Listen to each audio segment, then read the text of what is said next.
alaikum warahmatullahi wabarakatuh. Sheikh wetu mbora, nilikuwa naomba kuuliza hapa kwamba je, imethibiti kwamba Mtume sallallahu alaihi wasallam alikuwa kabla ya kulala anasoma suratul Mulk ama suratul Sajida? Yani alikuwa hizi sura mbili kabla ya kulala alikuwa anasoma. Je, hili swala limethibiti katika sunna? Barakallahu fik. Na Sheikh, lakini pia nahitaji kufahamu kama hili, kama naweza kupata hadithi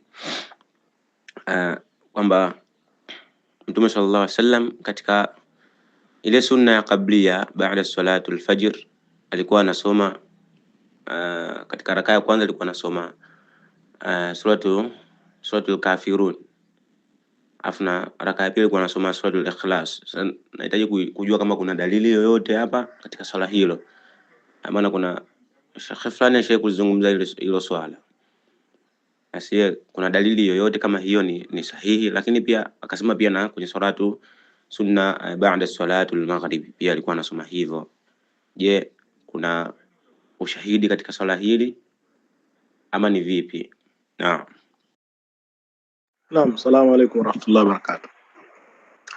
Hadithi uliulizia hiyo hapo, Mtume sallallahu alaihi wasallam alikuwa akisoma qul ya ayyuhal kafirun na qul huwallahu katika rakaa mbili za kabla ya salatu alfajri.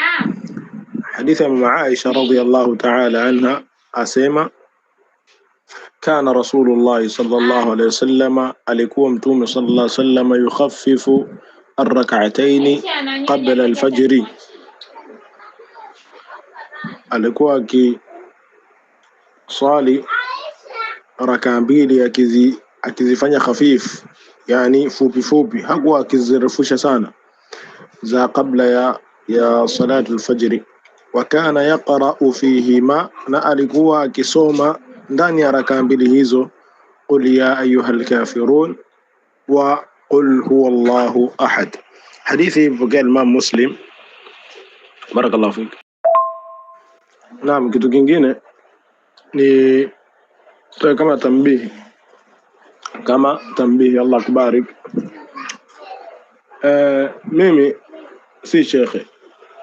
Mimi si shekhe ustadhi, yani ni mwanafunzi mdogo tu, yani mdogo sana. Hiyo tujitahidi kuwekana katika nafasi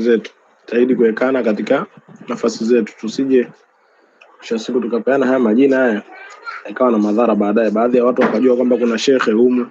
La, mimi bado ustadhi, bado sana. Kwa hiyo tujitahidi, tusaidiane.